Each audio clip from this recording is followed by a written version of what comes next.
also like turned into my unofficial clean my desk day. That's pretty much what it is too. Am I early? I'm 1 minute early. And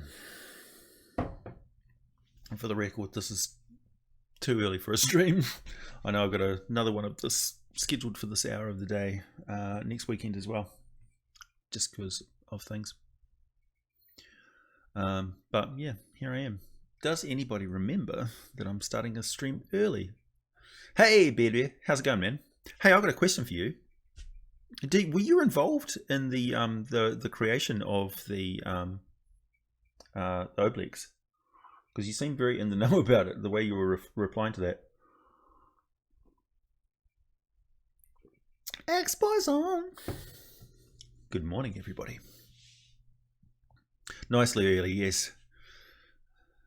Hope you all realise the sacrifice I've made, considering I've got like 3 hours sleep under my belt. So if I look bleary-eyed, that's because this is me on 3 hours sleep. Because I was up pretty late last night. Oh, because yeah, the way you replied to that, I was just like, man, you're either paying very close attention to the development of that monster or knew something about it. Just the way that you're replying to it, you had me going. Or afternoon, so forth. It's 11 a.m. So you've got me in the morning. Is the sound okay? Okay, I've got the microphone very close to my face. A bit worried about that. Also, I've got new toys. This is a basically a high-tech electronic etch-a-sketch. It's very cool. It's actually, as writing things go, it's one of the best artist tablets I've ever seen. It picks up your pen strokes and stuff with incredible accuracy. Which, considering how simple it is as a device, but it's really good. I've found this has been one of the best DMs tools that I've found in quite some time, because it eliminates notepaper and stuff. Because you can save the pages and it's completely Wi-Fi connected. This is called what's it called? A boogie board sync. It's fairly expensive, but I think it's going to be well worth it in the end. But it's also good for taking notes and stuff during live streams. Oh, good. Do Illithid have blood? Yes, they do. Thanks. It's 2 a.m. we are. Where are you? I'm just trying to think.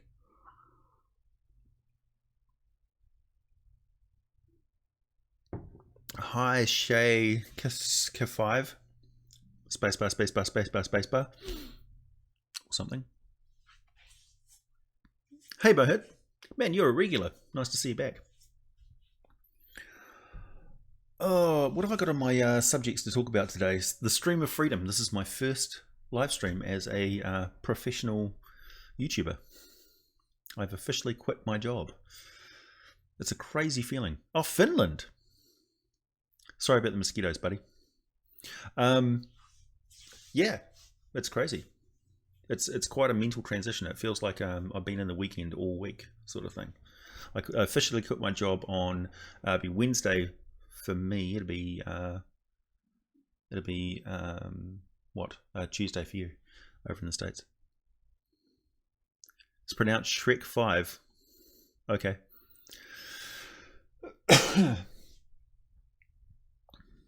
7:02 in New York. Well, that's a respectable time. Thank you, Sherwood Knight. What ho.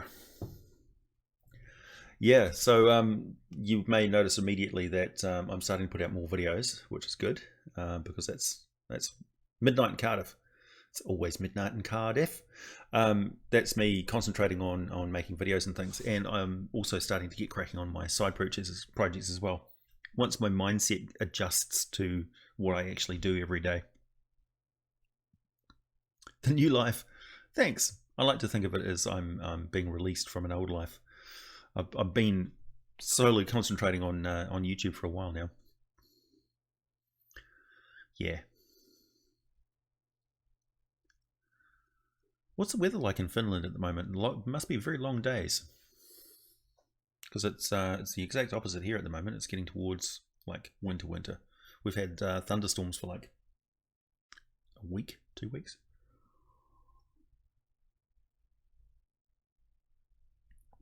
Thanks. Yeah, I was quite happy with the ones on the negative and positive plane. I put a lot of work in those because you can tell that I like the concept of those quasi-elemental planes as well. They're really cool places to go visit in a game. 403 on the west coast of the USA. The USA. Yeah. So if this time suits people, I can sort of plan around it. But bear in mind, I do most of my my intense writing and video editing, uploading and stuff at night time. I'm a real night owl because I like the lack of distractions and things. Nicely warm. It's not too bad here. It got a bit chilly last night. Chilly by New Zealand standards. I mean, we don't get particularly cold or particularly warm here. It's usually kind of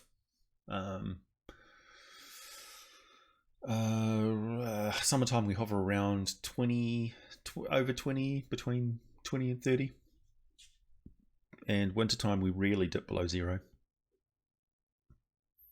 Is that axe poison I'm drinking? This is the juice of safu. This is coffee.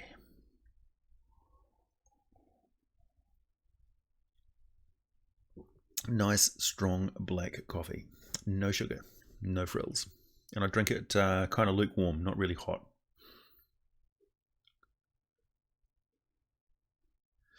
Great old one.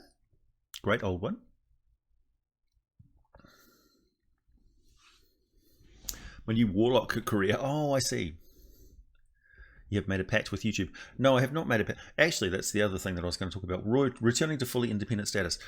I guess some people will have noticed, but not many, that for the last 3 months I've been with a multi-channel network, a MCN, called Talency, and I have ended the contract with that by basically clicking on YouTube, saying remove all access to outside channels. Normally people like wait until the end of their contracts and stuff and then discuss with the MCN whether they're going to leave or not, and then it's a mutual thing. But YouTube has the option in there to actually just kick somebody off your channel. And as predicted, the MCN has said, oh, you know, you're going to have all sorts of problems with your transition back into YouTube and monetization status and stuff. And it's just not true. It's a smokescreen. Because you just return to the status you were at before, and then you just have to go through and manually re-upload your videos for monetization, which is a pain because there's like over 300 of them. But it's what I'd prefer to be independent, and it turns out that I don't really need the help of any extra agency. It was a good educational process, but yeah, it's sort of every time I get their emails now, I'll just be like, nah. They don't really. They're okay if you're a more commercial channel, like if I was selling makeup tips and doing cosmetic giveaways and things, and I don't know, doing movie reviews or game reviews and giving away games. Yeah, sure, maybe. Talking of games though, that link that I've got at the bottom of my latest descriptions in my videos for game discounts, for daily game discounts, that is good, and I do actually get a kickback. I get like 18% of the sale money if you buy those games, and it's of course just completely. It's more. They're really good discounts, actually. I bought a couple of games myself. Not that I'll ever get a chance to play them. Do you have any pictures of the finished Leatherhead? I haven't even finished it yet. I haven't heard back from the guy who won the prize, and I lost steam with it a bit. But now I've got enough time to actually complete it. So yeah, woefully slow. I know. I should have picked up the pace. I mean, like I'm 1,000 subscribers past that point now. Terrible.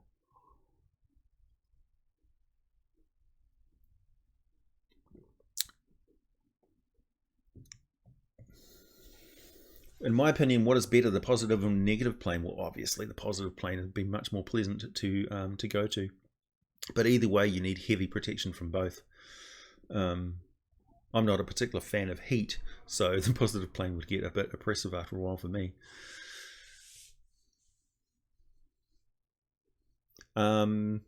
There's more living creatures, obviously, in the positive plane. I mean, if you're an undead creature like a revenant or something like that, the negative plane would be more hospitable.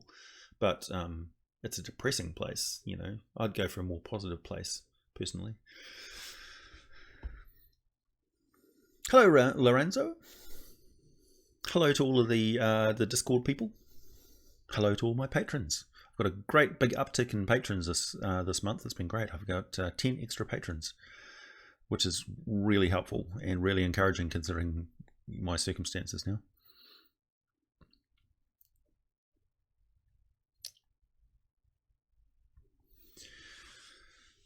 I'm also working on other artwork as well, hence the sketch pad and things. It's going well. Too early in the day for me though. Ugh, this is the bleary as hell stream for sure. So I'm working on t-shirt art as well, and or t-shirt and hats and posters and prints or whatever. So I've actually been buying a lot of art supplies and things. So I've been getting marker pens. This is what's this? Faber-Castell. This is a big brush pen, and but mostly I just work with the Staedtler pigment liners because they're really good, and I've got a good mechanical pencil, and I've got a good pencil set and things, and I've got some color markers on the way so I can finish doing other stuff. The wife just started playing and she decided to be a Tabaxi Ranger. Any advice on how to play her? Play your wife? No. Playing a Tabaxi is they're a cat, so they are cat-like, but unlike cats, they're more like a jungle cat or like or a cheetah. So Tabaxi have a tribal culture, a very strong tribal culture, and they're hunter-gatherers in their native environment. But it really depends on where your Tabaxi Ranger was raised. If they were raised amongst other humanoids, then the Tabaxi will have seemed to have matured very quickly compared to them. So that might have caused some problems because she'd be sick and tired of being treated like a child by her community. If she's been raised amongst Tabaxi, then she was raised a long way away, so she'd be foreigner to the lands that you're in, probably. I don't know if you're playing in Toril or not, in which case you would have had a long sea journey or travelled through a portal, or perhaps travelled briefly through the Feywild, or travelled through the Underdark to get to Faerun from Mazdaca. She could have come from Chult or some other jungle place. And yeah, she'll have an accent. But she'd be quite capable of hunting for herself, but as a cat, she would spend a lot of time just lazing around and taking opportunistic moments to serve herself. As a ranger, she'd be very good at hunting, and would have no problems as a cat with killing things, because you got to kill to eat. They are carnivorous. And yeah, a lot of fun, really. I like Tabaxi. Khajiit has many wares. What about a four-armed Tabaxi? Sure. You can have all sorts of mutant things. She could have had an encounter with a Cybrex and have two heads. For those of you who have been reading through the latest book, Modern Canaans.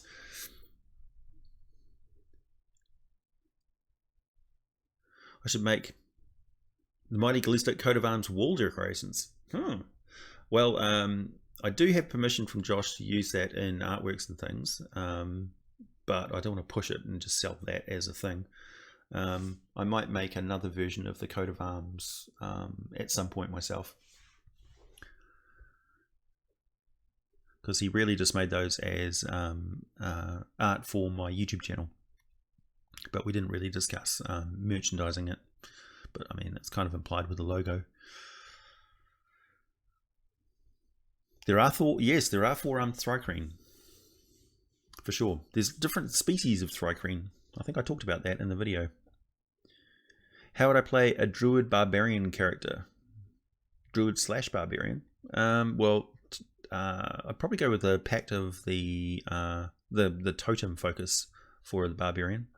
That would be, again, barbarians are tribally focused, and druids would be the shamans of the tribe. So yeah. No problem, Presto. And good luck. You picked a good character to play as the first time, because Rangers have got a good balance of ranged stuff and melee stuff. They're pretty good fighters, actually, and they've got magic.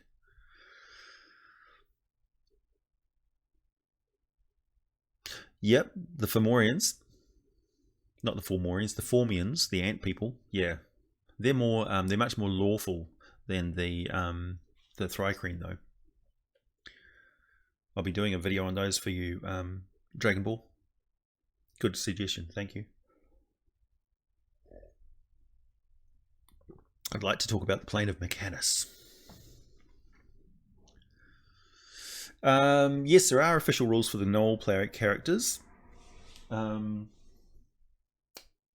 think, hang on, maybe not in Volos, but there is a conversion template in the Dungeons Master's Guide, actually, just after the section of making up custom monsters. We've got a template for a Null. It's +2 strength, -2 intelligence. Personally, I would not be in favour of a Null player character in my game because they are bestial savage killers. They are demon-blooded killers. And if you're playing a game with evil characters and stuff, they're the chaotic evil. So they definitely kill things. Let's see, we've got, in Volos, we've got Bugbear, Goblin, Hobgoblin, Kobold, Orc, and Yuan-Ti. So, well, let's see, the Orc is Constitution increased by 1 and your intelligence score is reduced by 2, so they're kind of close. So, powerful build, menacing, aggressive, dark vision. So you could maybe use the Orc traits for the Null. Just give them that +2 strength and -2 intelligence, and you'd probably be right on the money.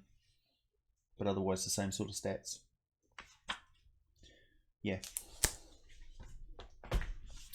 But again, they once they start killing, they don't stop, and they enjoy it. They really do. You're your wife's DM. Good luck. No, that should be fine. Are you playing it like a family game? Do you have kids as well? Warforged can definitely be spellcasters. Oh, sorry, Lorenzo. Hey, there's always the Discord. Yeah, Warforged can be spellcasters. And they can be Eldritch Knights, so they can be fighter spellcasters as well. They can be rangers, all of the options.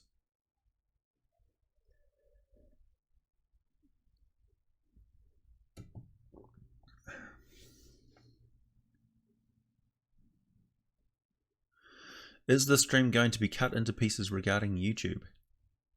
I don't know what you mean. I just air them as is. I don't edit them.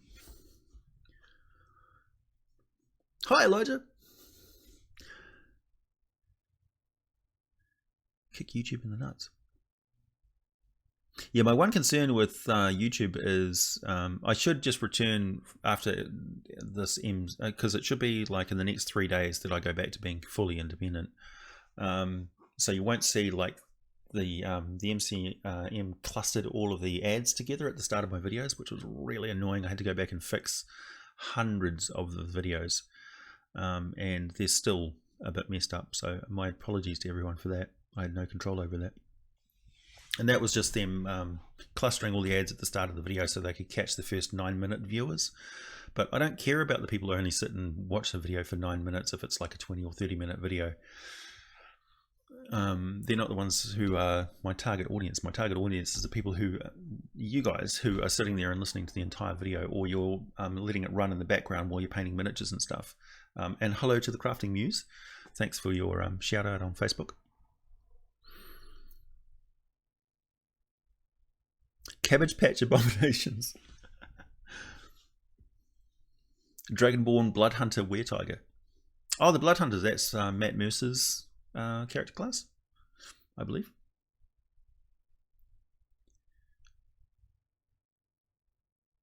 Can I please do a video on the elemental plane of water? I just got done running through the Tomb of Annihilation. My group bought a pirate ship and got sent to the elemental plane of water. Yeah, okay. I guess so. That would fit, isn't it? If I'm doing like explores videos, I should do all of the inner planes first, like elemental chaos. Yeah, that makes sense.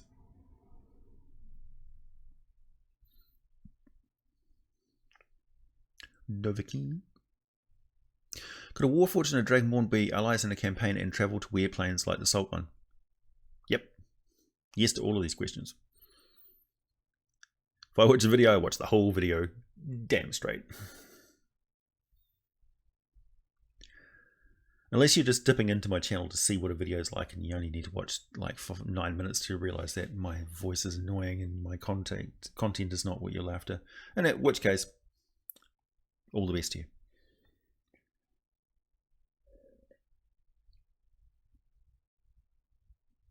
Are there more creatures out there than Slard and Limbo? Oh, hell yeah. Yeah, Limbo's got a full ecosystem. Limbo is a boundless plane. So it's got thousands and thousands of unique ecosystems. It's pretty much the same anywhere you go in Dungeons and Dragons. There's hardly any completely lifeless planes. Even the plane of death itself, the plane of entropy, has got a semblance of life there. So yeah, I mean, essentially everywhere you go in Dungeons and Dragons, there's stories, and stories run on characters. So yeah, they're everywhere. Don't even have to make physical sense. Yes, I am excited. I am a backer of Matt Colville's Strongholds book, so yeah, obviously, very excited. He's just started playtesting too, or he's just sent out an email about playtesting. Oh, thanks, Doverkin. Yep, I'm a big fan of Reaper miniatures. You're making me plug stuff. Bones, Reaper Bones. More bang for your buck. Also Mantic, if you want like a big set of zombies or skeletons, Mantic does really good sets of creatures. I still haven't painted all or used all of my zombies. I had more than enough for a horde of zombies. So I end up changing them to other things. So if you see customized miniatures from my games and they're like, look like a zombie, it's probably because they were.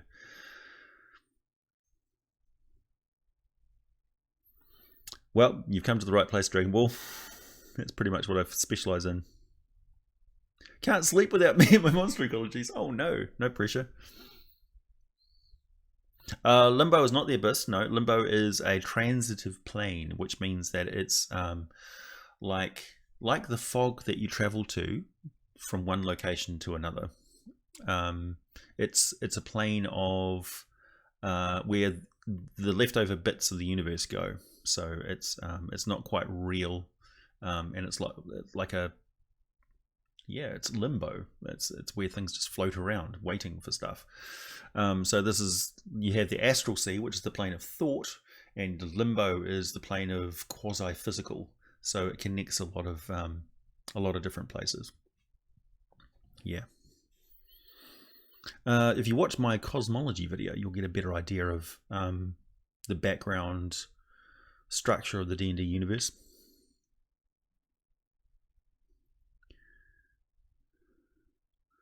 Oh, you're most welcome, Richard. Thank you.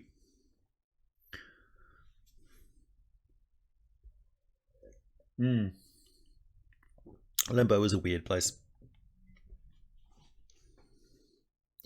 Liches are usually human and in very rare cases mind flayers, but can anything be a lich by being a powerful wizard? It's not just powerful wizards. Clerics can also be liches as well.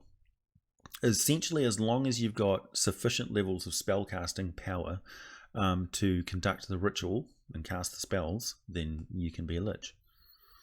And you can have it done to you as well. But that's extremely dangerous because you'll end up not being able to restore yourself. Oh, One Piece Pirate Adventure. Nice. Yeah, that'll work. Limbo is, one of the most chaotic planes. So you got the elemental chaos, which is not exactly that chaotic. It's not as chaotic as it was in 4th edition. So in 4th edition, it was all the elements mixed together. In 5th edition, they've returned to the separation of elemental zones. So yeah. I did? How? We live, it's every time because we're international. Time has no meaning on the internet. Deadlocks. Yes, we're going to get onto that. A Tabaxi Lich. That'd be kind of freaky looking. Druids, yeah, for sure. They can be liches. Yeah, they wouldn't like it though, because it is very unnatural. But I mean, you can have bad druids. Bad evil. Evil bad.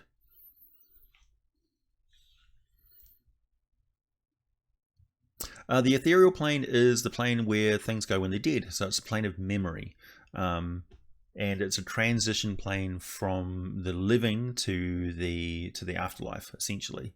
It's the plane of ghosts.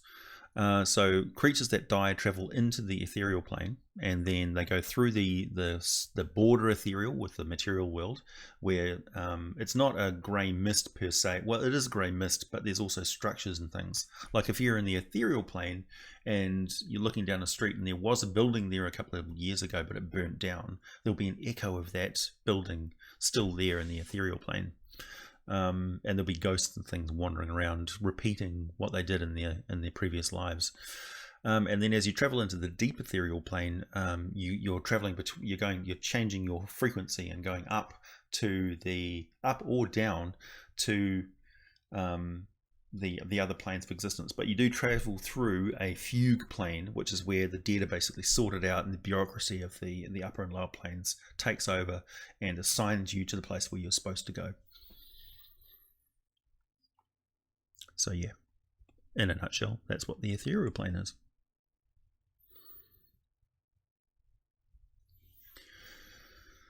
Mantics, yep. I had a player who played an extremely lawful character. His character was triggered when he learned limbo was a thing. Really? Well, there are. It's part of the order of everything. It's like the construction zone where things are sort of put together sometimes. And it's part of the overall order of things. Like Primus from Mechanus, the ultimate plane of law, tried to cement, and it's something about Mechanus's connection with Limbo. Like Limbo is sort of holding the planes together, or it's like the medium that the planes move through and around. You could think of it as like the interdimensional phlogiston. So it's like if a plane is a specific frequency, the plane of limbo is a static in between. Ooh, that's a good description, isn't it? That's a good metaphor. I think I might use that. Oh, I wish I could make this comment area bigger so I could read it better. How do you go about building a campaign set around building a new town and eventually up into a city? I would, I don't know. You'd really have to discuss that with your players, how they want to go about doing it. Essentially, it would have to do with politics, guilds, families, trades, weather and environmental effects, wars, things like that. You can make it every bit as interesting as an outgoing adventure. There could also be stuff underneath the city, and yeah. Like you could go on adventures periodically going down into some great big dungeon complex, and the wealth that you bring up is used to build the city, and of course that brings with it conflict and things like that, because the have-nots would want the haves.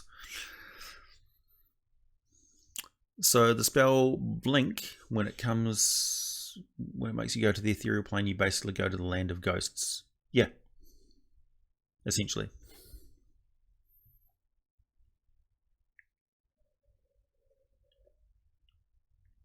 Not all dead things go to the Shadowfell. Some things, but not all. Limbo the place. Not the party game. Let's go Limbo. The border ethereal, yeah.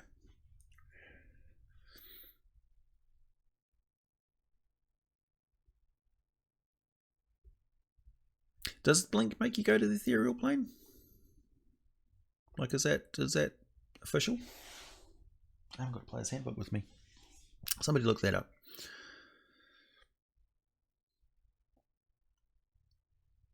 start with locations of interest in a small town, populate those places, and continuing to expand. Yeah, that's another bit of advice I'd have. If you're city building, draw the buildings and stuff, but don't actually fill the buildings until the players interact with them, and then have something like a random roll table of 100 different shop types that you can essentially populate it. And you designate districts for specific industries, like for instance the tanners and the people who do the stinky sort of professions would all work in the same place, and the blacksmiths and metal workers and things like that would work in the same place. All the scribes and legal people would work in a similar sort of area, because the industries would they wouldn't want to be too far of a distance to just get basic supplies,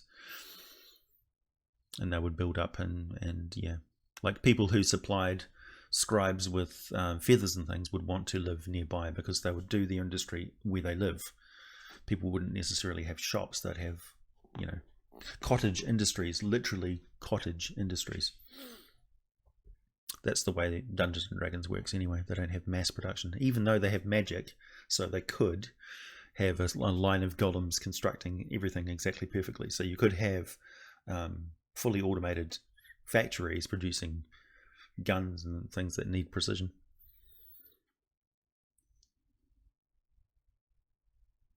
I'm sorry. sorry, Flying X-Blade. I'm just trying it out to see how it goes. So far, we've got 45 people watching.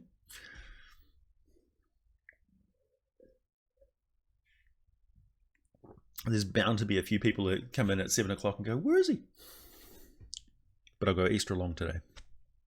We're at half an hour already. See if we can hit 2 hours today.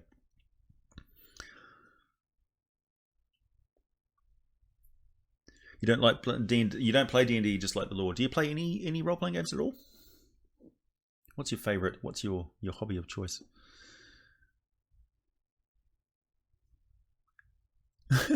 Yes, Sonoff, I would.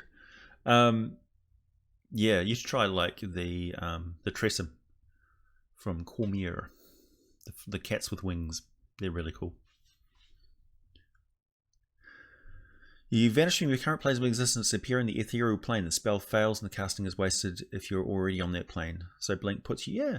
Oh, okay, so you definitely go to the ethereal plane, briefly. Nice. I like the idea of tieflings who cast Blink go to an infernal plane temporarily and appear with a puff of, a bamf of sulfuric air, just like Nightcrawler. It's up to you. You can play it rules as written, I would suggest, probably, to avoid confusion. Player's going to be in a town surrounded by enemies. So I was going to try and have them battle through the chaos of the battle to try and accomplish different tasks. How would you run it? I'd run it as individual encounters, which are strategic. So each encounter is, they're basically making their way through the combat as an avoidance of getting into a fight until they hit a strategic point, in which case it's set positions, or it's all strategic combat where they're basically a commando unit and their actions change the overall course of the battle. So always have it so that what the player characters are doing in the environment is pivotal to what's going on in the environment. If you just set it up as a bunch of grinding fights against soldiers, it gets really boring really quickly. It's like finding 10-foot room after 10-foot room after 10-foot room with nothing in it. You just want to get to the exciting bits of the story quickly. And you can set that because everything that they do either makes it easier or harder to win the battle. So yeah, they're the heroes of the story after all.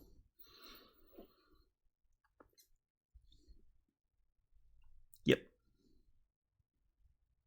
Yeah, so every combat is a distraction from their goal, but it's also part of achieving the goal. So it's almost like a set of puzzle pieces that they need to put together. Yeah. So if you fail at one thing, it gets harder and harder.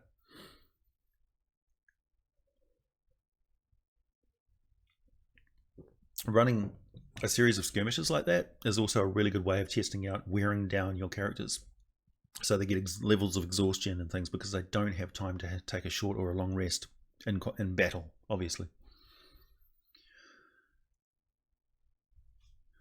Personally, haven't been in any D&D games, but I'm interested in any recommendations. Maybe try out some of the RPGA adventures that they have. They run at gaming stores, because you're not really committed to a weekly game that way.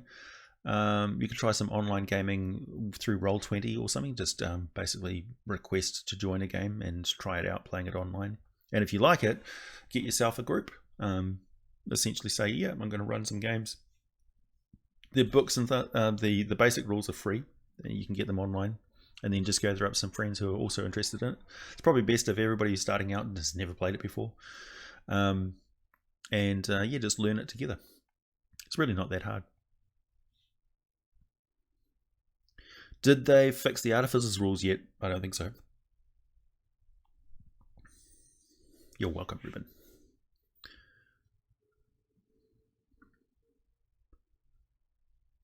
Oh, you mean yeah, like playing a D&D game.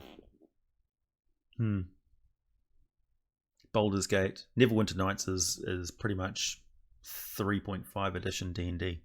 That's exactly how it was. If you're interested in computer games, most people are. I'm unusual in that I don't play a lot of video games, really.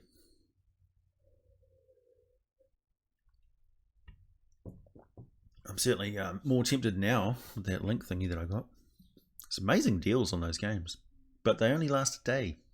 So I kind of feel it's difficult to keep up, because I don't have time to check what the schedule is for games coming out. So by the time I've checked to see whether a game is on special or not, or what the special of the day is, it's already half gone.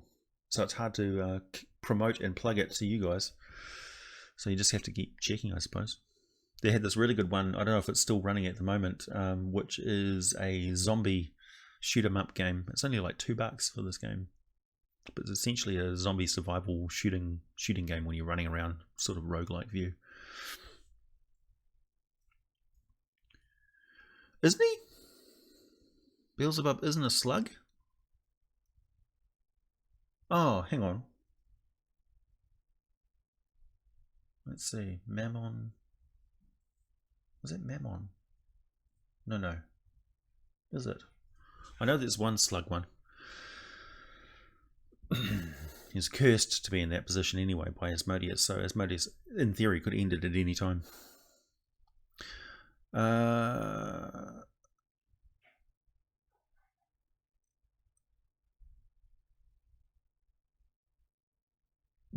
What? Kurtlemark, who's the patron of the party, is a frat dude. How lore-friendly, unfriendly is this? Quite lore unfriendly, but it's totally up to you. Have I heard of Pulp Cthulhu? Yes, I have. The curse ran out. Okay, I haven't actually read that that section about the demons and devils and stuff in the Dawn War, the Blood War in Mordenkainen's yet. I was concentrating on the monsters, but I'm getting there. Neverwinter Nights never had the rope climb skill. That's weirdly specific, Sam. Did that come up come up somehow?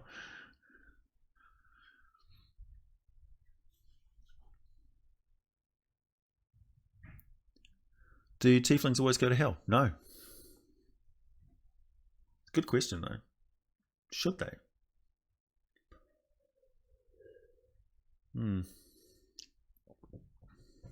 No, because that's got to do with what they do in life, and if they're pious followers of a divine patron god, then yeah, and if their personality and their goals match the goals of that god and his domain or her domain, then that's where they go when they die. So yeah, you can have celestial tiefling petitioners.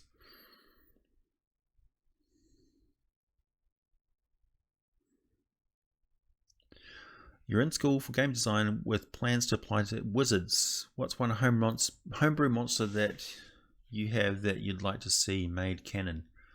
The delicious pink ooze.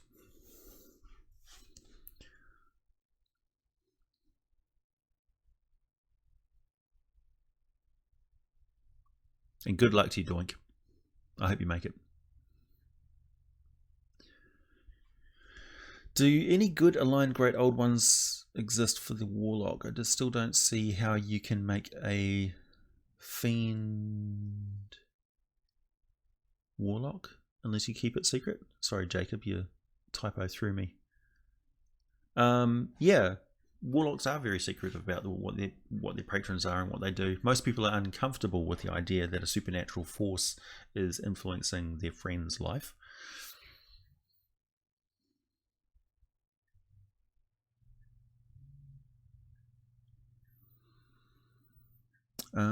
Griffin versus Owlbear. Owlbear. Griffin versus Paladin. Griffin.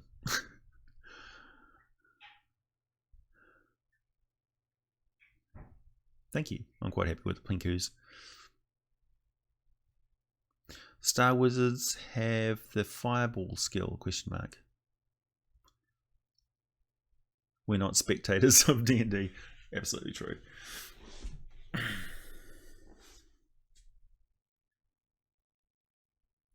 Can Asmar and Tieflings mix, or are they incompatible? I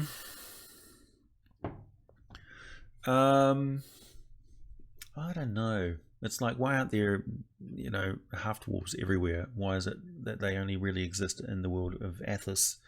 Is it because the gods aren't present in Athos, and therefore the restrictions on dwarves mixing? Is Moradin something of a supremacist and won't actually allow dwarves to breed with other creatures? Don't forget, his influence created the era called the Thunder Twins, or the Thunder Blessing, where basically dwarves gave birth to twins.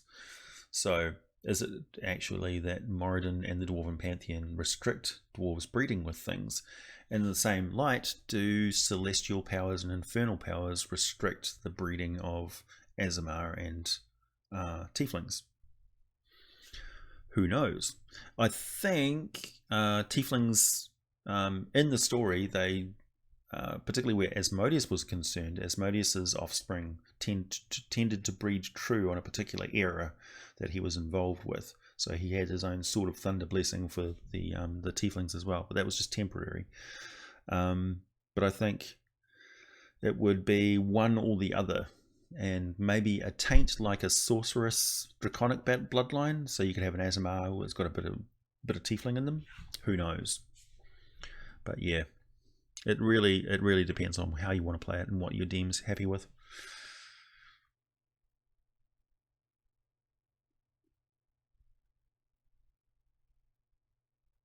Flying Axe Blade, I have no idea what that sentence says. Yeah, talk to your DM, make it your own. What is your favourite plane of existence? This one. I quite like the non-D&D prime material plane and the planet of Earth.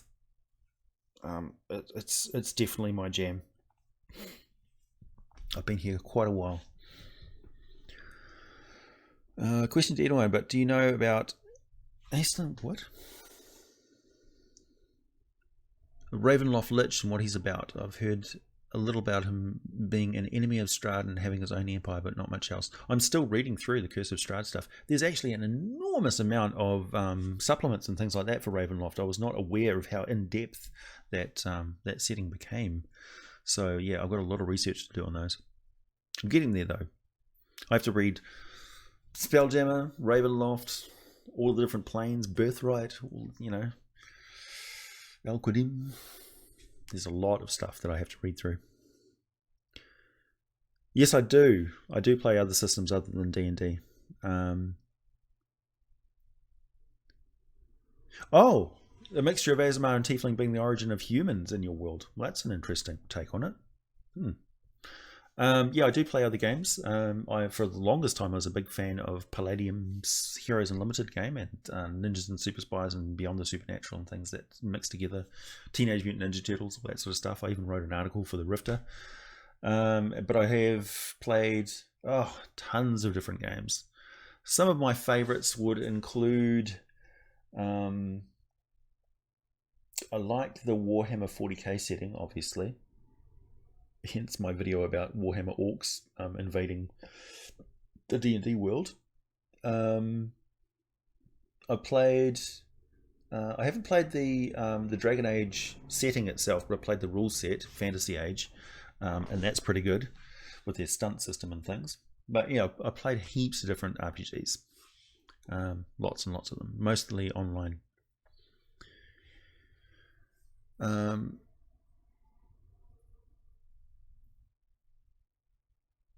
Have I ever been to other planes? What's your favorite continent on the plane you're on? Um, Probably this one. I quite like New Zealand. I wouldn't mind visiting a few more places. I have been to the States, Australia, obviously. Quillen, no.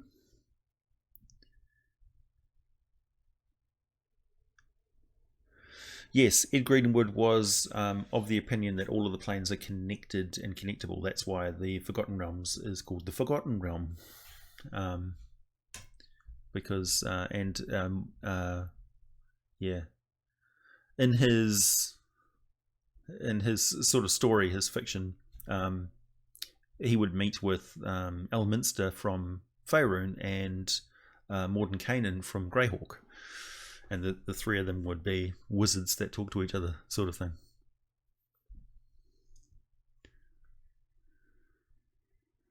Oh, right, right.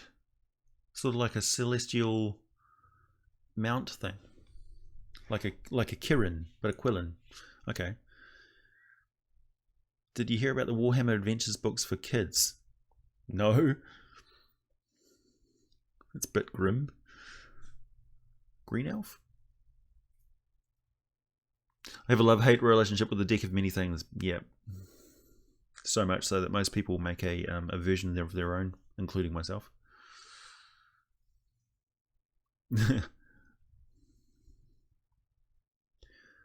You want to immigrate to New Zealand? What's wrong with New York? Got to make the most of where you are. It's all about the people anyway.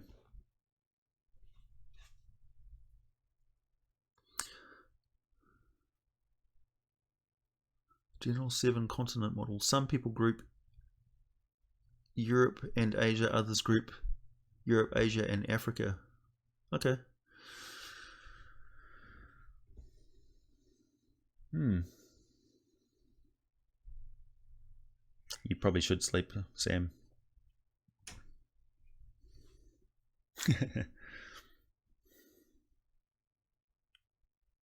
40k for kids is somewhat silly. It is a little bit, but it is a game where people play with toys.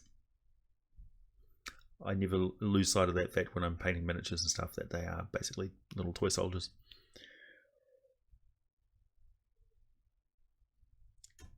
What's in my deck of many things? I'm glad you asked. It's actually the deck of Tamura. It's around here somewhere.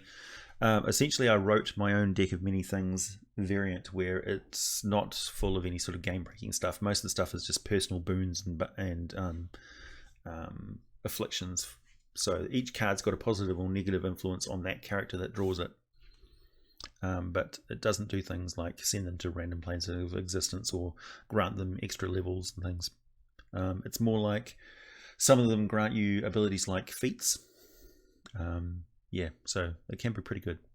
They're all I sort of thought of all of them around the theme of the card. In the I don't use the deck. I don't use a traditional card deck. I use the Taroka deck from Curse of Strahd.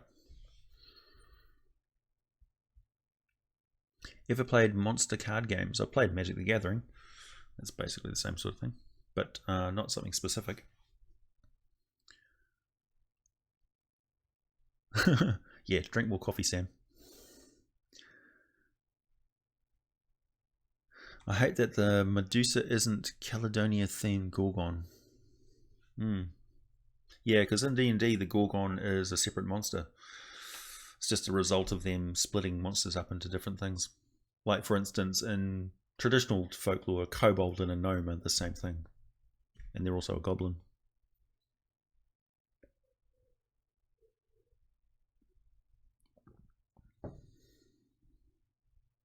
Everyone in New York has known and hated Trump since the 90 days. Imagine so.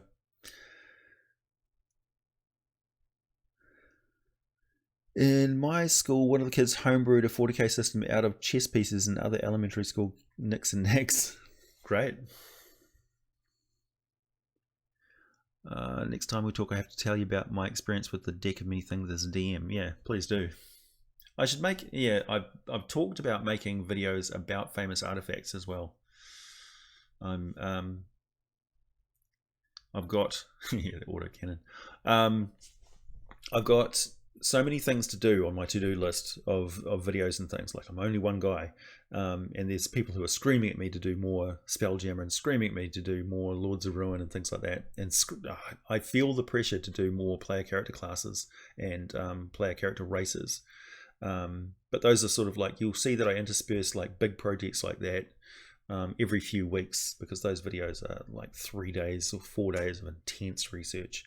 Because I feel very paranoid about missing stuff when it comes to player characters, and there's particularly for like dwarves and elves and humans, there's a massive amount of information to cover. So yeah. Night, Richard. What question would I like to be asked? I don't know.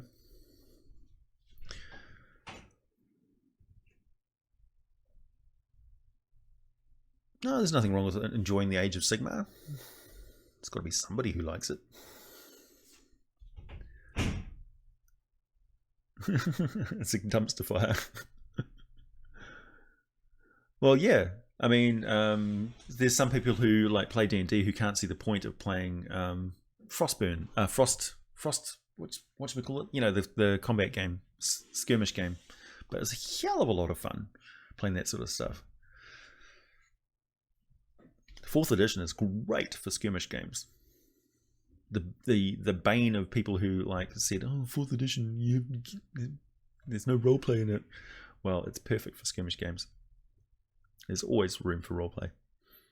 You can roleplay chess if you want to.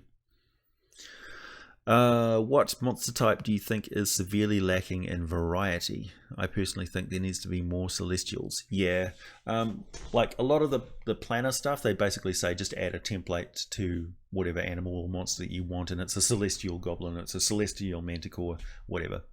But I like the idea of specific Celestial beasties. So I grab them from different books, different role-playing games, different settings. So grab things from Pathfinder, grab things from Palladium, reskin them and create your own Dungeons and Dragons. Basically, as soon as you find something on the internet, like a picture of something, you go, "Oh, that would be a celestial creature." Grab that picture, slap it on a page, and write down the stats for it. Just first assign it a challenge rating, give it the basic stats for that challenge rating, modify it, give it whatever features it needs, and bang, there you go. So yeah, and once you've got a good workable thing that you playtested a few times, go onto my Discord channel, go to the place where you post monsters that you've created and put it there, and you never know, it might get published eventually.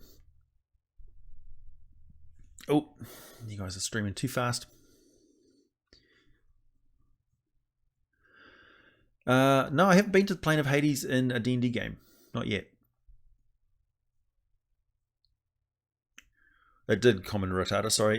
Do I have a common favorite type of genie? I like the Dao because they're greedy. They're so incredibly greedy and avaricious. And yeah, they're quite cool. Those are the genies of the Earth elemental plane, basically. Yeah. And when you think about it,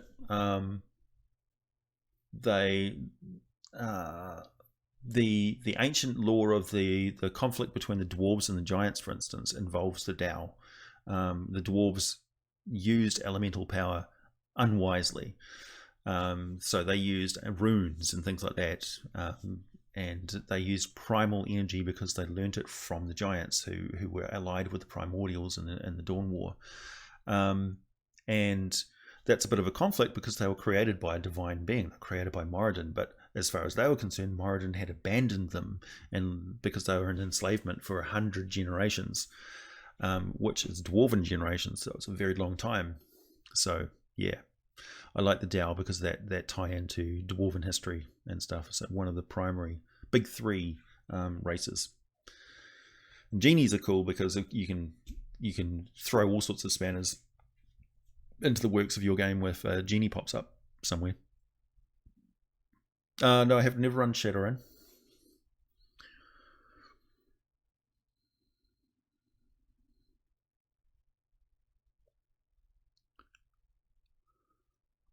Hi, Riley.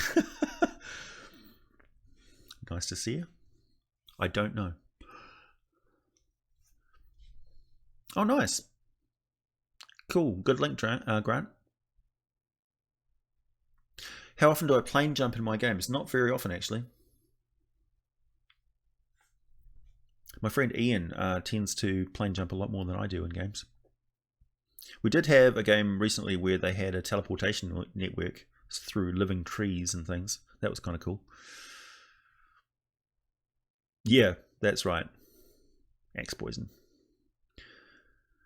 And Volo's got the Yaunty Priests of Meshulk sense that it's been getting easier to wake their serpent god and believe it will fully awake. What are your thoughts on this?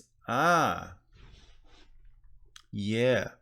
Well, it tends to be that most religious people of their particular generation think that their generation is going to be the one that sees the big events.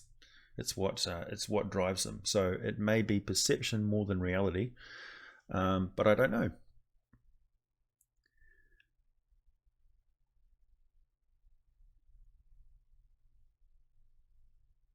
Sigmarines.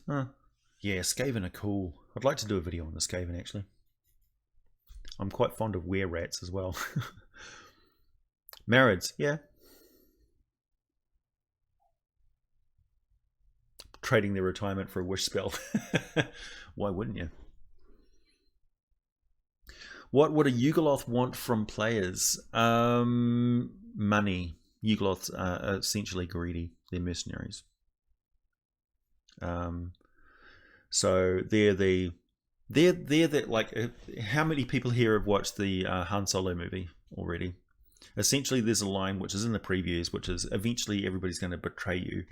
So if you expect that, you'll never be disappointed. That's essentially the philosophy of the Yugoloths as well. They're mercenaries. So they have loyalty to the almighty coin. They're not on anybody's side, per se. Any advice on making an NPC that players will care about? Would it be a big dick move to put an NPC in danger as a distraction from the battle goals? Absolutely not. That's what you use NPCs for. I'm infamous for this, to the point where in this latest campaign I've made a point of not killing off NPCs. No, yeah, absolutely. The thing that makes the players care about NPCs is the character quirks of that NPC. It's the way that you portray specific things about them, whether it's the way they've got a limpy leg or a specific way of talking and things. The Robin Williams genie. Yeah, that's a genie. To make it, yeah, a genie, as opposed to the genie, the jinn, an air genie.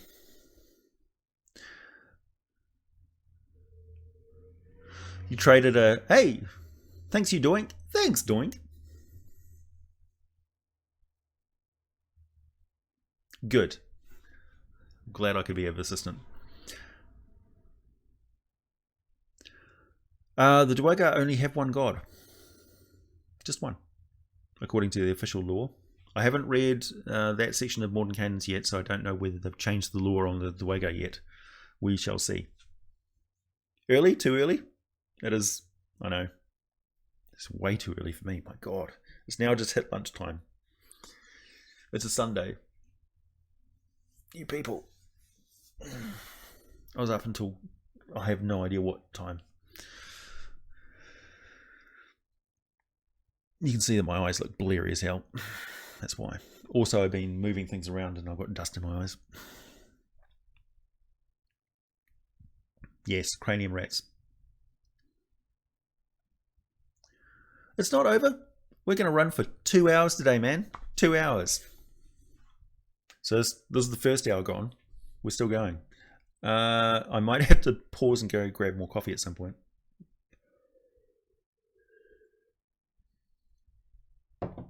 A run and coffee fuel. Sorry, I've missed some questions there.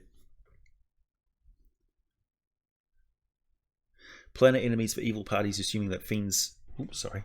Don't do that. Or allies for normal parties. Oh yeah, Yugoloth treating you like royalty for gold. Yes, absolutely. Any manner of earthly and unearthly delights, exotic pleasures. Yep, Yugoloths have no moral centre. So if you pay them enough money and you want something, they will get it for you. Doesn't matter what it is. You want to eat the last of a particular species? They'll find it.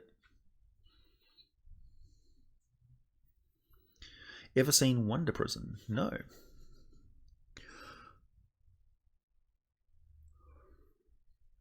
If you could bring over something from a D&D setting or some sort, what would it be? Oh, you mean to reality? Geez. Well, a wish spell would be pretty good. It's the 27th for me over here, Zonoff. Where's my coffee, Sam? No, I haven't actually put a genie in my games yet, believe it or not, over all these years. Maybe I should.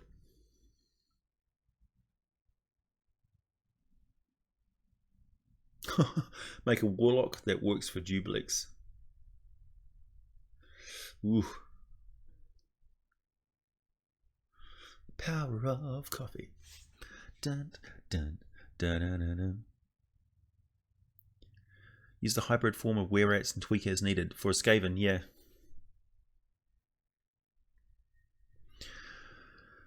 Their ship was loaded with infernal treasures so quickly that some Mesoloths got stuck between the boxes. They're stuck in the fly zapper. Bumping into a neon tube. They're drawn to the black light. Any tips for converting 3.5 Cynox over to 5th edition? Yeah, run them as spells, essentially. So run your Scions as sorcerers, essentially. So they use meta magic feats and things like that, which is kind of in tune.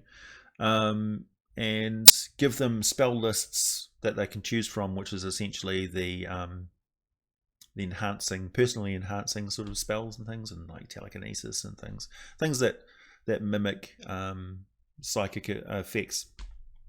Because I get the feeling that D&D is shying away from having a whole different system for psychic powers, when really it can be covered with spell-like stuff. I mean, really, power points and stuff for warlocks, sorcerers. It's the same sort of thing. Key, power points, spell slots. It's all the same system. In a way, you can tweak things very well.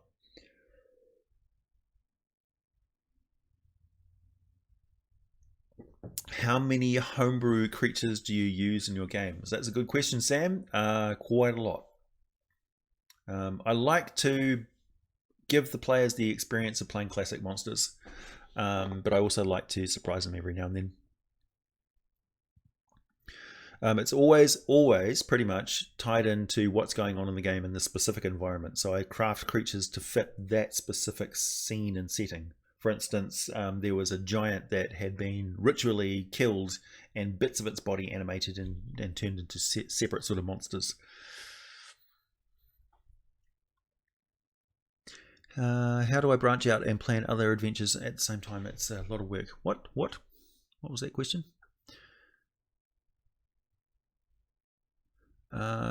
If you had to identify what class you would be in real life, what it would be, my guess is Law Bard or Conjuration Wizard.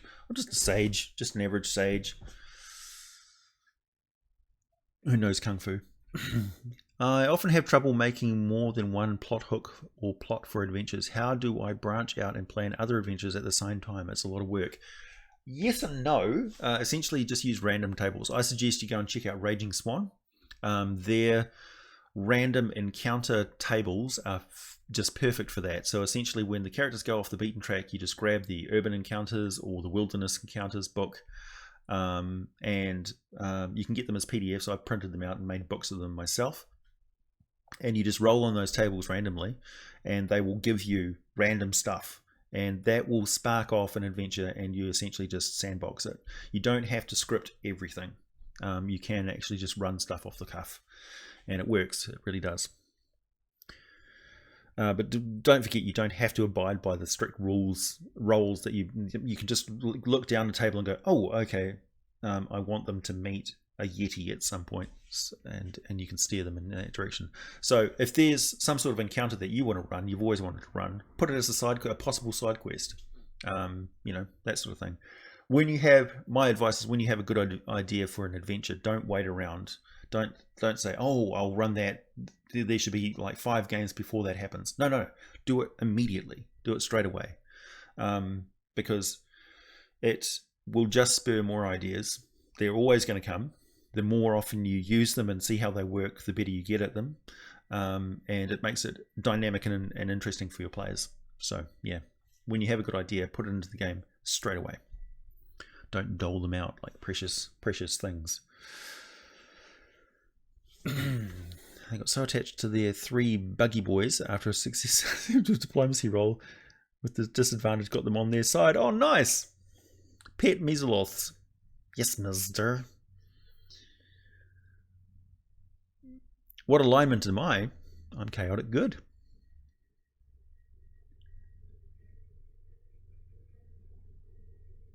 I do actually have a sword. It's right over there. Uh-oh. I know what that is. That's my groceries arriving. I may have to leap away.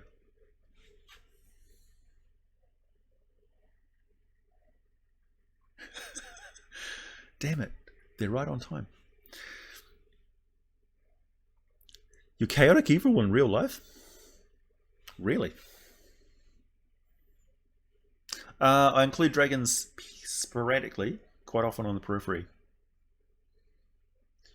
What's better in my opinion, dungeons or dragon? Dungeons.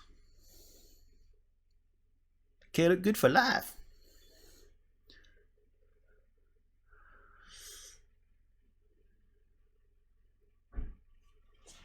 Okay, I'm going to be back in just a second. I'm going to go and answer the door.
Real life.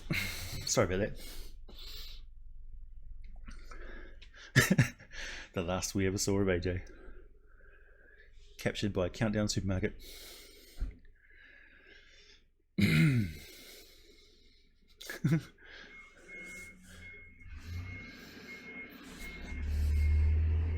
Bye. I think grocery deliveries and ordering groceries online is the greatest thing about living in the modern age. What monster have you always wanted to use in the game but haven't got around to it? I never get to use beholders enough. I want to use them all the time. I've never used a cloaker. Let's see. Have I ever used a grey ooze? I don't think I've used a black pudding, which is strange. I should have. I've never used I've never had an adventure featuring merfolk, or I've had a Triton play a character, but he didn't actually interact with any Tritons. He just got reincarnated as one. So,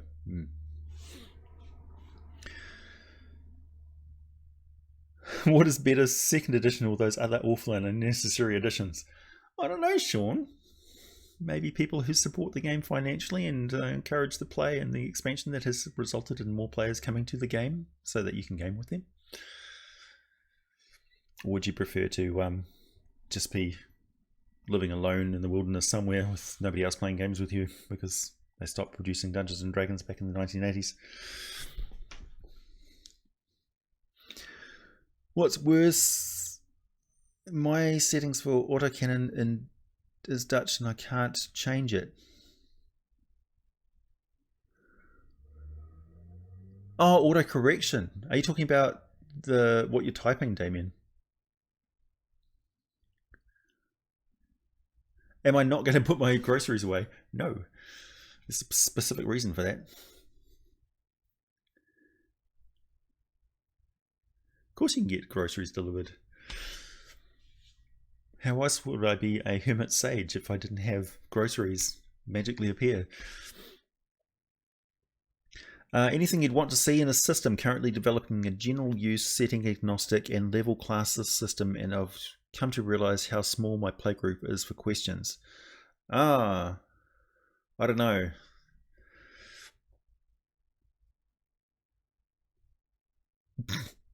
Recast disguise self. We couldn't figure out his real identity. No, this is me. The Netherlands.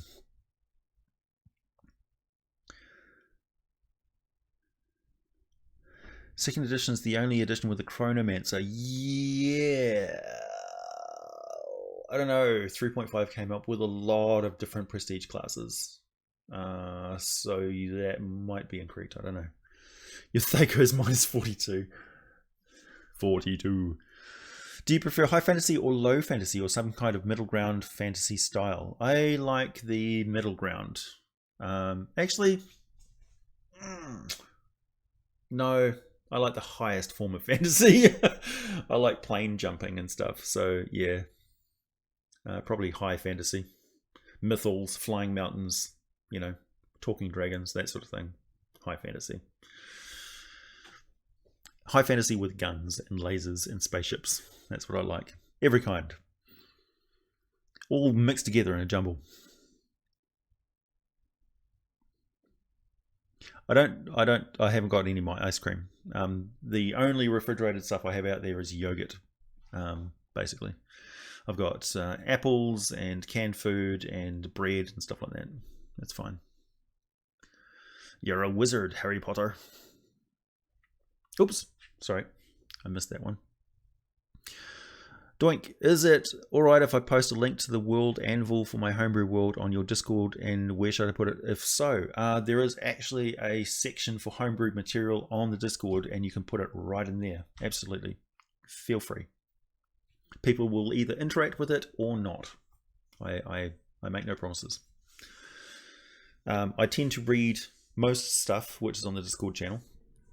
I'll pop in every now and then and just check on every stuff, and I like going in there and having voice chats with people when I'm in between making videos.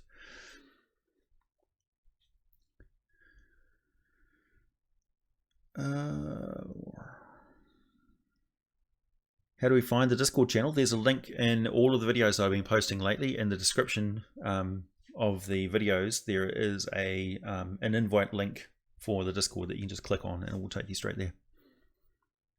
How do I use the Displacer Beast?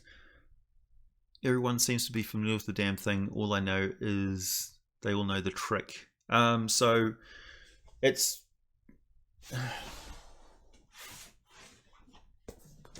Displacer Beast.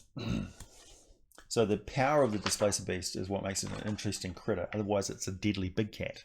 But they're smart. Wait a minute. Here we go. Page 81.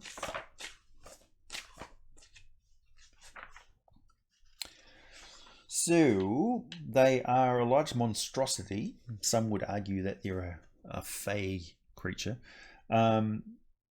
takes its name from its ability to displace light, so it appears to be several feet away from its actual location. So they're refracting light in a particular way.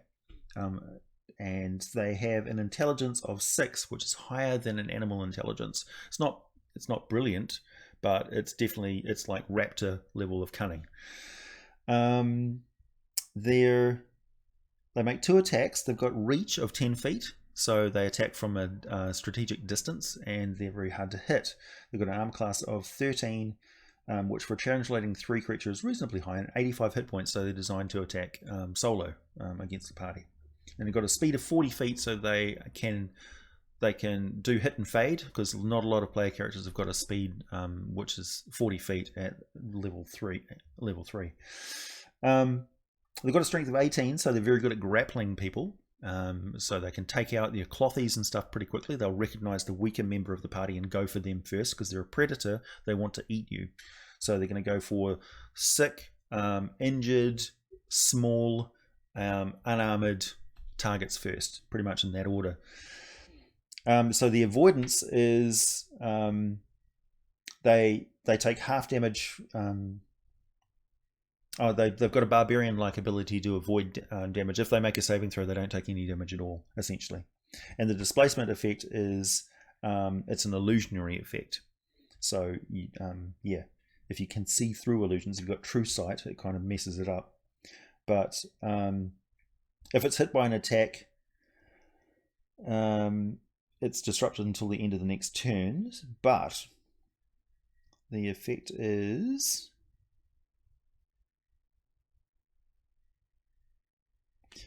essentially you've got attack rolls at disadvantage against it all the time until you actually hit it. So it's quite a tricky monster. Don't underestimate how devastating having disadvantage on attacks against a creature is until you've actually run one. But Displacer Beasts are gnarly. And play them quite mean too. Like play them like a cat. So when they attack you, they'll try and kill you, and they'll double down and make sure you're dead. I had that happen just recently with the game where the bunch of kobolds, I think it was, were attacking. Oh no, it was a dragonborn. Oh, it was a half dragon in this kobold adventure, and the player character was down at 0 hit points, and then, much to the shock of all of the players, the bad guy attacked that player character again, because of course getting a hit on them is automatically another failed death saving throw. 2 in fact. So it was trying to double down and make sure that character was dead, and that shocked everybody at the table. Like, what? Yeah, it was quite nasty. Displaced beasts do that. Can they speak? Can they? I think you might be confusing that with a cartoon that had a displacer beast, but I don't know that they actually can.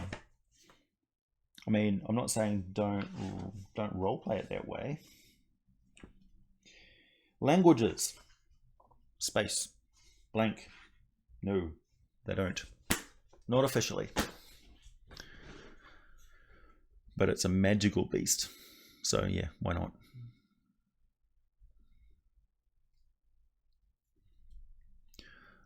Who would you bet on in a fight between a Fang Dragon or a Shadow Dragon? A Fang Dragon, for sure.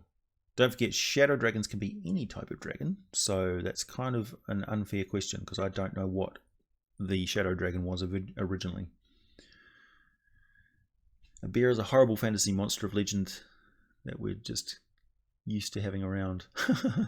Yeah. I mean, imagine if there were owlbears, we'd just say, oh, it's an owlbear. Owls are kind of horrible too. Saw a great video of a cat catching a rabbit, and the rabbit got away, and then it got swept up by an owl, and the cat was just sitting there going, did that just happen? That was really funny. Not great for the rabbit though. I quite like rabbits.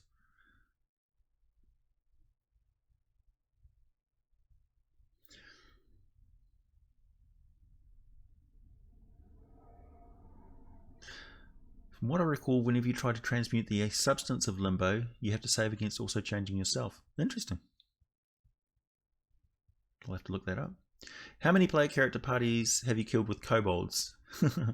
I've never had a TPK with kobolds. I almost had a TPK with kobolds a few campaigns ago.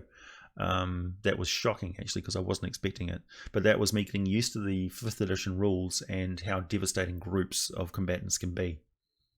Yeah, never underestimate that it's easier to hit things in 5th edition, and groups of attacks do a lot of damage. So yeah, you can quickly take out player characters if you have even small creatures attacking them en masse. Hey AJ, is there a save against transmutation in Limbo? Why not? I don't know. I don't know the answer to that question. Can blink dogs speak? They can, roughly. Roughly.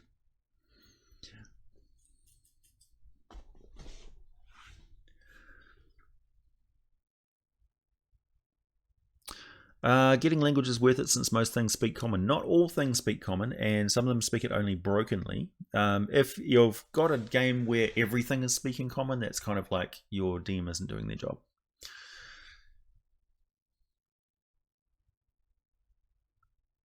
Their Kobold Rogue has 46 charisma.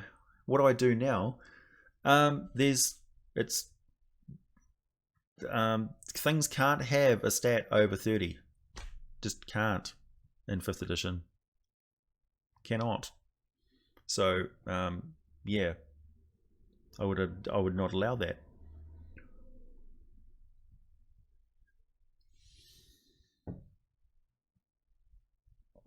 What's my favorite dirty trick to make a low level monster into a challenge? Group them. Yeah, big groups of them. Essentially, Sean, that's what you do.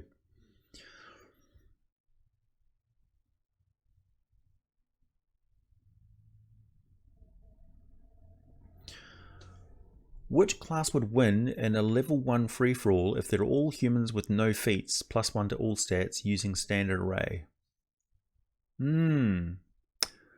Probably the monk. Depends on what sort of weapon choices the fighter has. Rangers are pretty devastating. Rogues could take you out if they had sneak attack, but, you know, it's hard to say. Really comes down to dice rolls. Yeah, exactly. A Soon would come down and pluck the kobold up and take her away as an avatar. Essentially, yeah, that's the best option. So, I'm sorry, your character has gained the attention of a god of charm and has been taken away.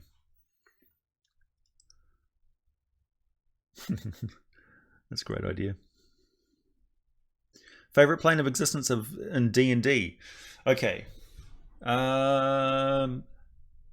Today, my favorite plane of existence to visit would be Biotopia. Usually, I'd really like to go and see like the World Ash, Yggdrasil, and go and see all of the Norse planes of existence. That'd be cool. I love the idea of like rock moats floating through the sky and things. And yeah, but Dungeons and Dragons planes are dangerous.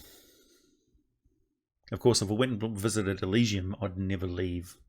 Essentially, it's that dream that most stoners that have of like, oh man, if I had enough money, I'd get a cabin in a desert island somewhere and have all the weed that I could smoke.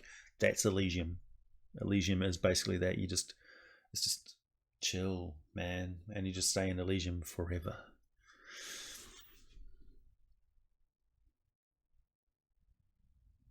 Thanks, Flying Potato. They would only get equipment you could get at level 1 through their class. Yeah, so maybe a ranger. Just takes them out with a bow. Run away, shoot, run away, shoot, run away, shoot. Dead.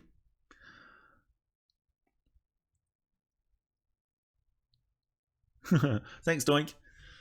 I'll be back here same time, same place next week. What am I saying? I don't know if I'll run these earlier streams that often because yeah, I'm suffering. Gnomes with blink dogs attached to a chariot. Oh, could a blink dog take a chariot through? I mean, a gnome could ride a blink dog. They're not much bigger than halflings. Hin.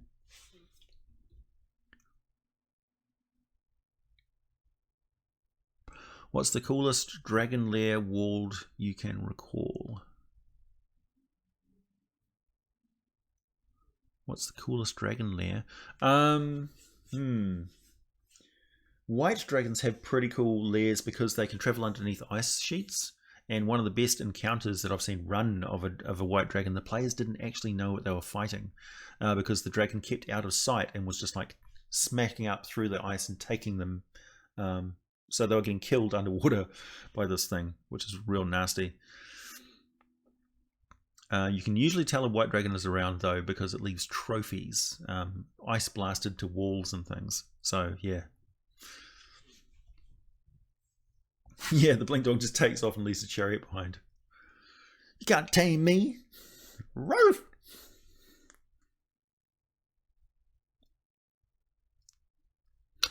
Fighters also get longbows, but that limits them to leather armor, I think.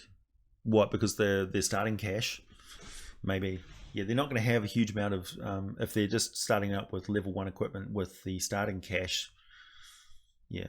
What backgrounds do they have? Do they have background abilities? Favorite Lord of Elemental Evil? Yan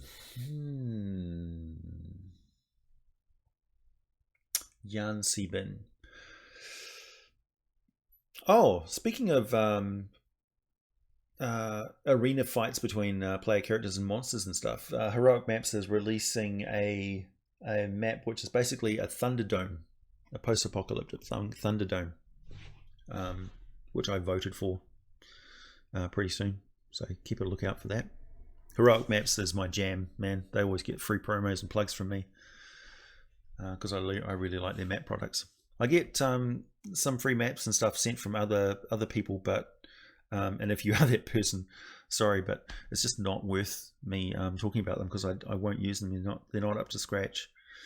Essentially, you've got to be pretty damn good to beat the quality of Heroic Maps. Although I am backing I'm a patron of the guy who makes the dynamic maps, like the video maps that you can play on. So if you flip over your TV, flat screen TV, and that becomes your gaming surface, then essentially it's a looping video of like a castle fort or a ship sailing through the sea or a goblin lair or whatever, and it's got all the background noise and it's animated. You can have night or day versions. It's just fantastic. I mean, next to putting on a pair of goggles and seeing everything in VR, that's about as close as you can get to photorealistic. Although it's flat, it's not 3D, but it's still pretty damn good. Hey AJ, what's the cow problem you're having in New Zealand? Essentially, we've got overproduction of milk solids, so we're straining our waterways' ability to handle all of the cow waste, essentially. That's exacerbated by the fertilizers and stuff they use on because most of the cows in New Zealand, almost all of them, are pasture fed, and yeah, the problem with that is you've got to keep the grass production up, and they sort of, it's almost like a closed system where the cows basically fertilize the fields themselves, but you end up with an oversupply of phosphates, which if they go into the waterways can cause damage to the waterways environment.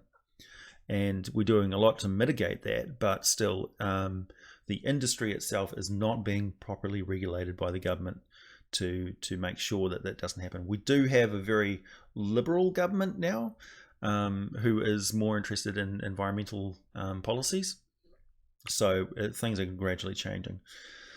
But that being said, yeah, it's not too little too late. I mean, there's a lot of recovery possible for a lot of the streams and things like that, but there's a great, like, New Zealand is very keen on keeping our clean green image and stuff, and we like having a country where we can just wander around and swim in any stream that we go to. So we get really pissed off if we find a stream which has been fouled up by cattle. So yeah, there's a lot of pushback against it. Farmers are under a lot of pressure, but again, the idea of like mum and dad run farms and things is kind of a thing of the past. Most of it's corporate control. Yeah, and they only care about the bottom dollar and their return to their shareholders. So they put as many cows on a farm as they possibly can. Not to the extent of some other countries where there's like abuse of cattle and stuff. I mean, cows have a very good life in New Zealand.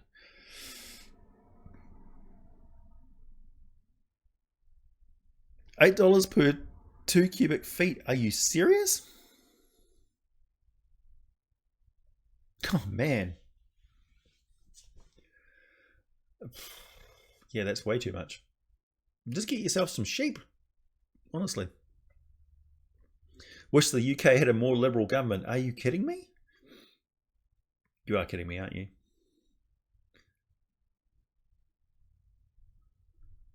Solved with a bit of Kiwi ingenuity, number 8 wire. Solved with a case of foot mouth disease running out of control. That would be devastating. It would change the New Zealand economy, that's for sure. I mean, we had a bit of an incident a few years back with a virus that was running through, particularly the hybrids of kiwi fruit that we're growing here. The original kiwi fruit fared a lot better than the hybrid varieties did. So yeah, the PSA virus. So yeah, for a country that relies on a lot of primary industry, which is crazy considering that we're so small. We've got the land mass of like Britain, but a population of like 4 million or so. But we rely too much on primary industry. So like we export more logs. Like I think we're the third largest producer of raw timber in the world from the forests and stuff that we plant. So we plant cloned Pinus radiata pine trees, and we export them mainly to India and China. But we produce more timber than Canada. Think about it.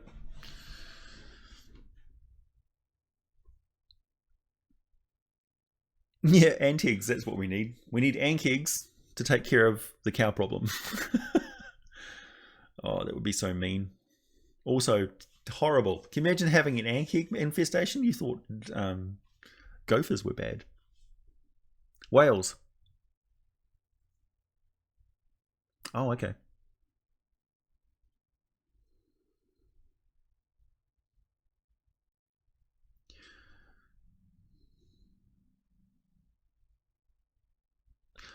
Selling trips to Elysium, yeah. You can check in, but you won't check out. Come to Southern Colorado, bring a shovel.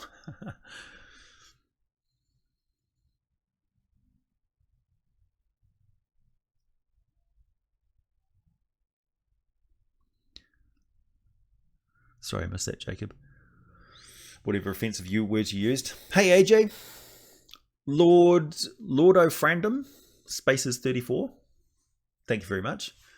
Hey Jay, is there any chance my PCs could encounter Dagon outside of the abyss in the waters of Toril without a sea god instantaneously raising hell? No. No. It'd be an aspect of Dagon, not Dagon himself, or itself. And yeah, the sea gods would raise merry hell if Dagon tried to come into the ocean, because essentially he would he would mutate everything in the ocean, pretty much almost straight away. Like Yanogu just walking through the prime material plane created gnolls and things and all sorts of abominations in his wake. And Dagon is an Obrith Lord, so he's one of the original big bad guys that wrecked the D&D universe. And yeah, big trouble. So yeah, that's real end of the world Cthulhu plot stuff. So yeah, have them encounter aspects of Dagon for sure, in a sort of horrors out of Innsmouth sort of campaign that has a lot of precursors to it, so that the characters know they're in for some sort of big fishy encounter at some point.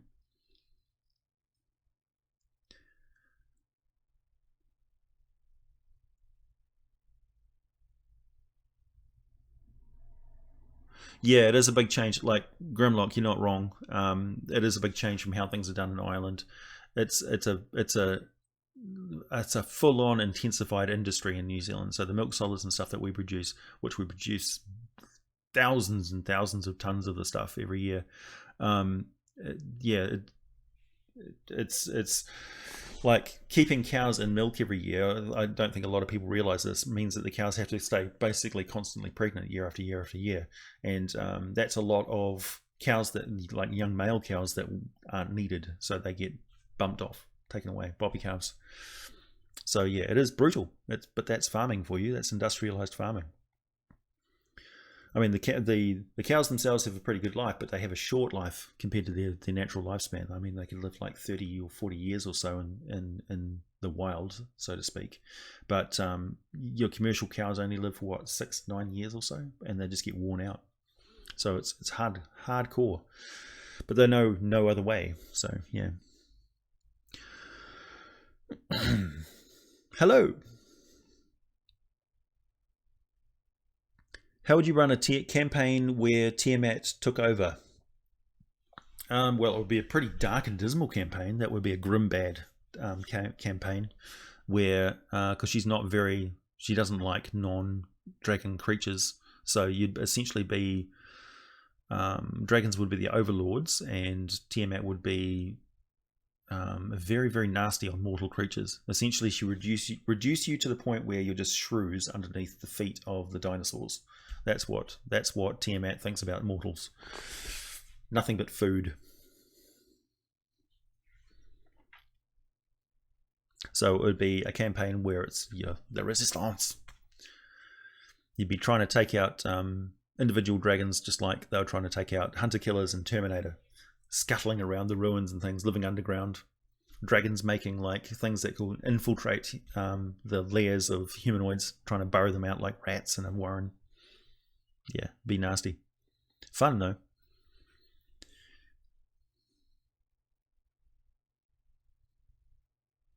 Oh, cool.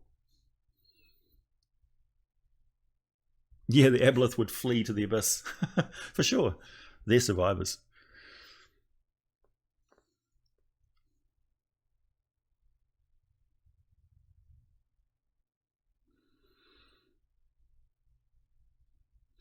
AJ, you've got to sleep with a demon lord and it can't be grass. Who do you choose? Malconthet, obviously.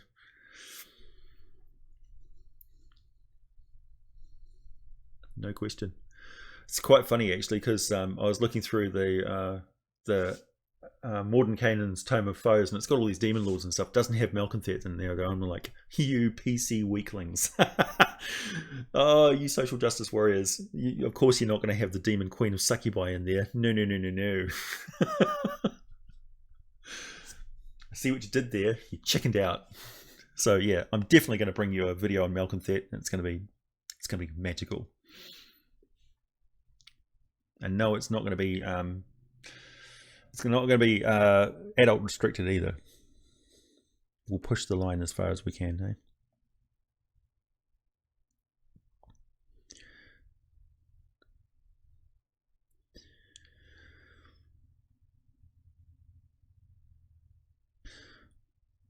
The blood war goes wherever the river flows. So yeah, yeah, the local gods. Yeah, that's something to keep in mind too. Like even on Tyrell, the gods of Faerun are the local gods of Faerun, so they don't have an influence that extends to Karatua or Mazdaca. You go to Mazdaca and you're out of range of Palor's powers. You still get all the clerical powers and stuff, but he can't intervene in what's going on locally.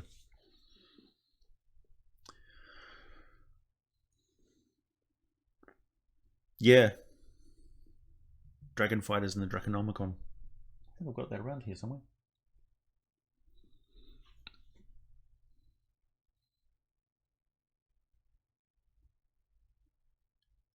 Halrua.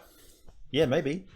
I do plan on doing more in-depth stuff on particular regions of the Forgotten Realms because it really needs it. Like 5th edition really needs those sort of videos. And I guess I'm the one to put the research in and actually bring you stuff. The tricky thing with them is getting them up to date because a lot of the written material sort of stops 100 years ago.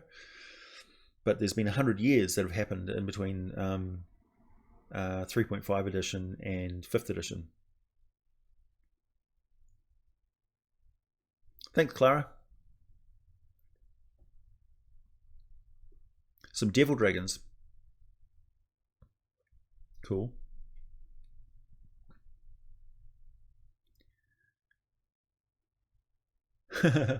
Malcanthet. So it's Malcanthet. Malcanthet. She's the current queen of the succubi. She's got a couple of contenders. One serious and the others not so. Well, most of them are banished or exiled or whatever. But she's not on very good terms with a lot of the other demon lords because she tends to stab people in the back.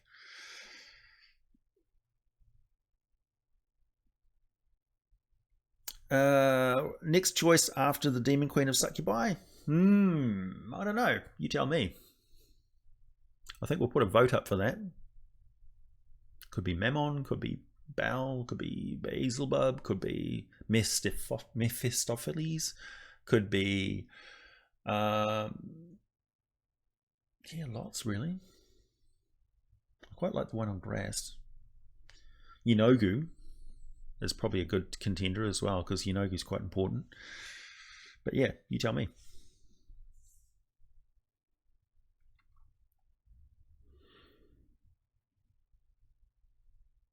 I did a video on Pale Knight.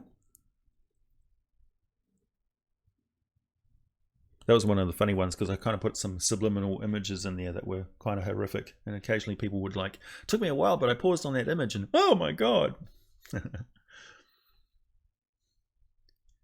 Yeah, demon lords do tend to stab others in the back. That's true. They're not known for their playing as a team. Is there a Barbados in D&D? Kind of. There's a few islands off the Sword Coast that are kind of pleasant. The Moonshay Isles are pretty nice. Favorite classic old school adventure? Well, I've been playing through some classic adventures recently, and I don't know, some of them are a bit stilted, really, compared to my usual sort of sandbox style. I find it hard to stick to a script. Mull, yeah. I find it hard to stick to a script, and some of those stories are kind of slow going. Like the one for the Rod of Seven Parts, for instance, the official adventure for that was very scripted. It was very railroady, and the player characters derailed it immediately by not interacting with the talking dog, essentially, at the start of that adventure. And if you don't interact with the talking dog at the start of it, it's very hard to get back on track. Things just seem to just go off sideways. So yeah, that very quickly devolved back into a sandbox adventure based around the Rod of Seven Parts on a homebrew world. So it's tricky. Some things are more straightforward, like the Haunted Halls of Evening Star, for instance, isn't really a scripted plot per se. It's just a location that you go to and do things. So those sort of old school adventures are a lot more fun because it's an adventure crawl in a classic location. So that's why the Tomb of Horrors and things like that, Tomb of Elemental Evil. Oh, sorry, the Temple of Elemental Evil works particularly well because it's just a death trap dungeon. But you need to warn your characters, warn the players that when they're going into it, they're probably going to lose a character. So yeah,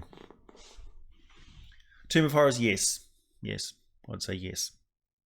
But bear in mind, it is a death trap dungeon. So if you're running a long-running campaign, for instance, and there's a lot of stuff going on, you don't throw that in as a side adventure because you're going to end up with killed characters and your campaign will get derailed.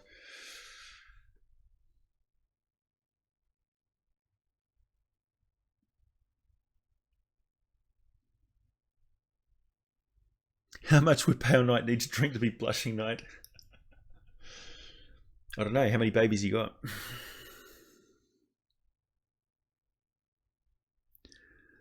Barbados is a kind of demon? You're not talking about Barglurers, are you?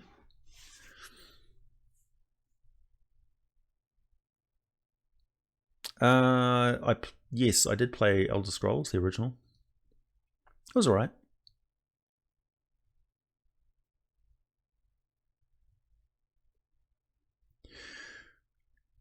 How about Dwellers of the Forbidden City? Basically the Omu part of Tomb of Annihilation, but left out the beat parts, the best parts. Yeah. Don't forget that the game has evolved, and adventure design has evolved as well. So modern games are generally better. Controversial, but there you go. What?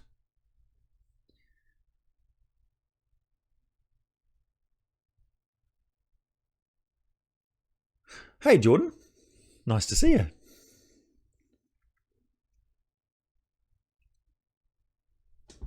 Hang on, isn't it Saturday over there? Aren't you doing a Saturday live stream? The hell? Or is it after your Saturday live stream? Not sure. For those of you who are not aware of Jordan's channel, I slap you in the face. I consider him to be almost like a brother channel on YouTube, covering things such as his fantastic series on giants, on gods, the gods of Faerun, factions, things like that. Really good videos. No problem, man.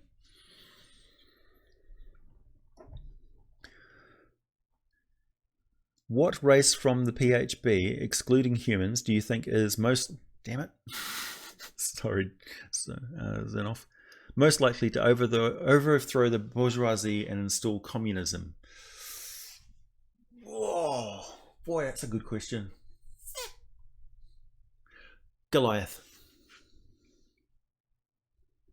If there was sufficient population of Goliath, they're very anarchistic.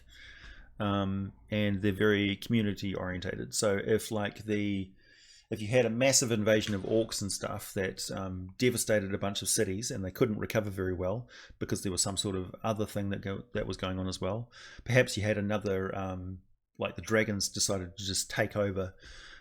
It could be that sort of a thing. But I mean, yeah, the problem is there hasn't been a black plague. So the industry is still very feudal in Dungeons and Dragons, and it's necessary that you do have those power structures for protection of the people. So there hasn't been a development of the bourgeoisie class, the burghers. Barbatos is a Duke of Hell in the service of Barzabul, and the Dungeons and Dragons role-playing game. Barbatos appears as a bearded, horned man like a giant with crimson skin, black hooves, and a tail. Oh yeah, okay. And then yeah, I guess there is one. Goliaths aren't from the player's handbook, aren't they? Well, they're around.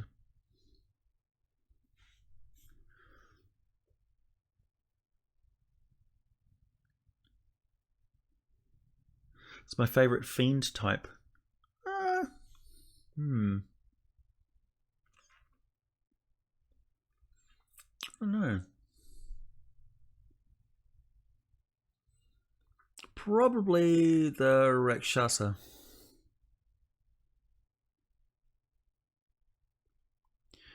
How would you change Thrycreen to make them a player race? I wouldn't. They're fine as a player race. Nice. Hey, Trevor. Yeah, Goliath are from Elemental Evil and Volo's Guide. True. Could you elaborate on how the Black Plague relates to the formation of the bourgeoisie, or at least give some key points for a Google search? Essentially just search for the Black Plague and influence on society. Or look up the word bourgeoisie. Or burghers, or yeah, influence of the Black Plague on society. To put that in is a Google search. Wikipedia will give you all the information you need. It'll be a good read too. It's the only time in Earth's history that our population growth has had a significant dent in the ever climbing upward angle. One of my players tried to eat a black pudding. He died. How would you have resolved this? Essentially make it impossible to eat the thing in the first place. So you would immediately vomit it out again because you're basically trying to eat a toxic substance. Paralyzed and poison of the Thra cream. I was trying to make my thumbs backwards this morning. Don't do that. What kind of creatures are there in Limbo except for Slard? Yeah, as I mentioned, all sorts of creatures. Essentially, you can apply a Limbo style template to almost anything. Man, my eyes are just really dry this morning. Sorry for the bleariness, everyone. Opinion on centaurs as a monster or player race. As a player race, they're tricky because they're so big, and they don't really fit very well into armors and things like that. Like, it's brutally expensive to put a centaur in plate armor, so tricky. As a monster race, they're great because they're kind of like they're portrayed in Harry Potter, really. They're like patrolling the forest and things like that, and keeping things in check. So they're like that periphery pseudo-civilized society on the outside of the civilized lands that keep things from spilling over into the civilized lands all the time. Like, there's kind of savage races that keep a status quo. Like, orcs and gnolls and things keep monster races down because they kill them. It's not just the civilized races that go out and make sure that the local monster is dead or not overpopulating the place. There's other checks and balances in the D&D world as well. Something to keep in mind.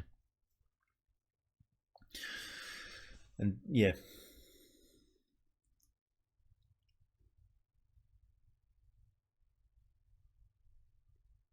Yeah, essentially. There was a lot more, yeah. The power dynamics of the world changed after the Black Plague.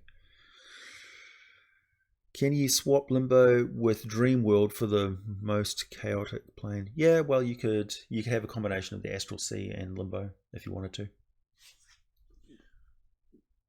Barriers, yeah. Barriers are pretty cool. Barriers are one of my favorite extraplanar races, actually. I do include them in my game quite often. So those are essentially goat people centaurs. So they've got the lower body of a goat and the upper body of like a fawn.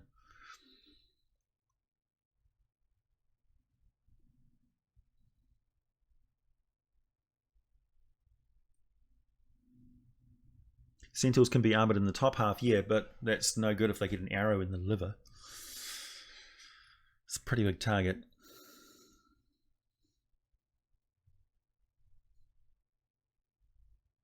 What?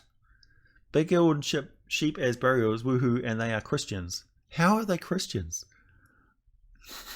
Please explain. Yeah, monsters kill other monsters, for sure. In your headcanon, are they human-looking up front or monstrous human? Centaurs? They're human-looking. Typically. But they would smell like horses. And their breathing would be insane.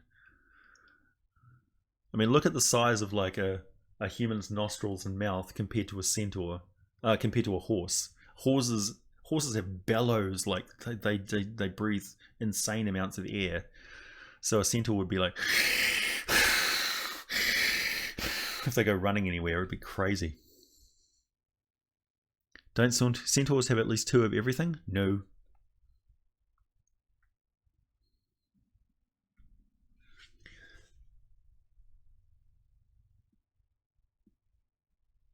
Centaur monk. Flailing fists and hooves of fire. Well, we're getting up on 2 hours, everybody. So it's time for me to go. We've got a few more minutes. Get your final questions in now. Just to touch back base on the topics of the stream. Yes, I'm a free man now and officially working for you. So more videos output can be expected. The channel is leaving a temporary 3-month partnership with a company called Talency and becoming fully independent again. And hopefully that doesn't mess with the monetization of my videos, but we shall see. I'll keep you informed. and side hustles. So I'm going to be increasing my output of like merchandise and things like that for people. Too soon. It's been 2 hours. How big are their organs? They're horse-sized. And also, I wonder actually, do centaurs have a lot of vital organs in their human upper body, or would that be mostly lungs? I think it'd probably be mostly lungs, because obviously they've got more than enough digestive stuff in the background. I mean, biologically they make no sense.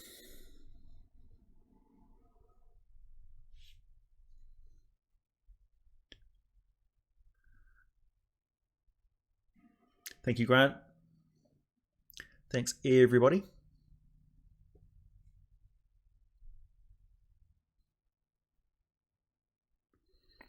I'm looking forward to going back and seeing all these questions which I've missed. I don't have an online store per se yet. I do have an Etsy shop from where I used to sell miniatures, like the ones that I've created. But I will, I'll put links and things in as soon as I have like t-shirts and stuff available. That'll be through like Teespring and those sort of companies. I'm certainly not going to produce products myself and then try and sell them to you. So they'll be produced on order. Some people have got t-shirts and things that I produce.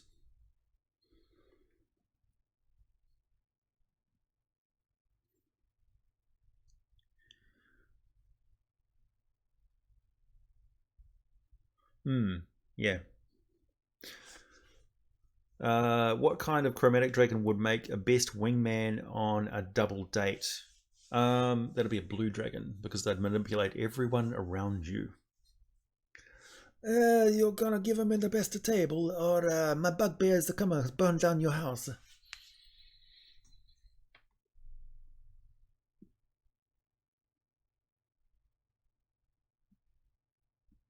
You're most welcome, Andrew.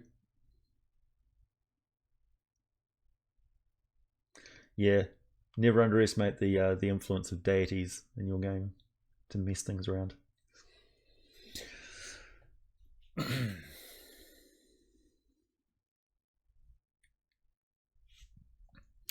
All right. Good stream, everyone. Thank you very much for tuning in. I'll be back again at the same early time next weekend. That'll be Saturday for those of you in most of the rest of the world. Seahorse Dragon.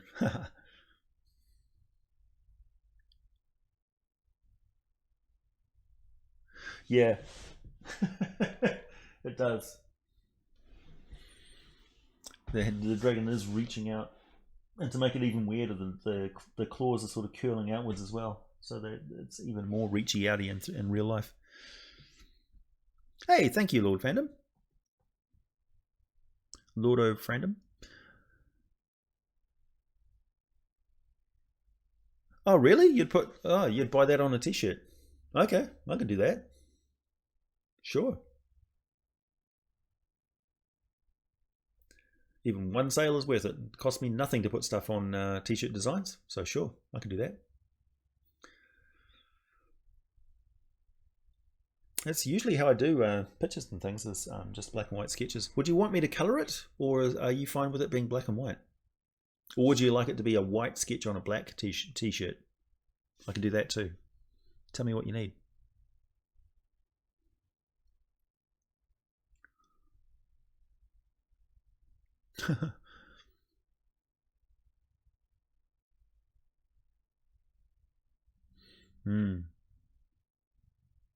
Actually, it was demons in some of the bordering states of Fae. They've got a long history of demons running things, demonic bloodlines running things. Sorry, Zonoff. Let's see. Let's go back. I also like to think that as D&D creatures evolved, they were tetralobed fish, what we evolved from, and hexalabal fish, what six-limbed creatures evolved from. Oh yeah, so they wouldn't have a big Cambrian die-off like we had here. But evolution is entirely different on the D&D world, so we can't make comparative things like that. So Also, you could say that the six-limbed creatures come from other planes of existence, so they're non-native to the world of Tyrell or whatever D&D world you're in the first place. So the world that dragons originally came from would have six-limbed creatures. But again, you look at something like the Behir, it's an engineered creature that was created by giants to kill dragons. So any sort of comparison between our evolutionary history and a high fantasy world inevitably falls flat when it comes to the fact that there are so many different things that cannot and could not have happened on Earth, which did happen in the fantasy world. So, yeah. I mean, there's bound to be worlds out there somewhere in the universe where tetralabal creatures exist. And don't forget, there was not just that, it was like there's the amount of body segments that they had. So we have head, thorax, abdomen, and other creatures had more than those, and other creatures had less. So yeah. Centaurs and dragons are from the same plane. Maybe, could be. Who knows? Okay, everybody. It's past 2 hours now. Catch you later. Thanks for tuning in, everyone. It's been great seeing you. Stay tuned for the next video. Should be one on Spelljammer up next. Always a pleasure. I'll be back again same time next week.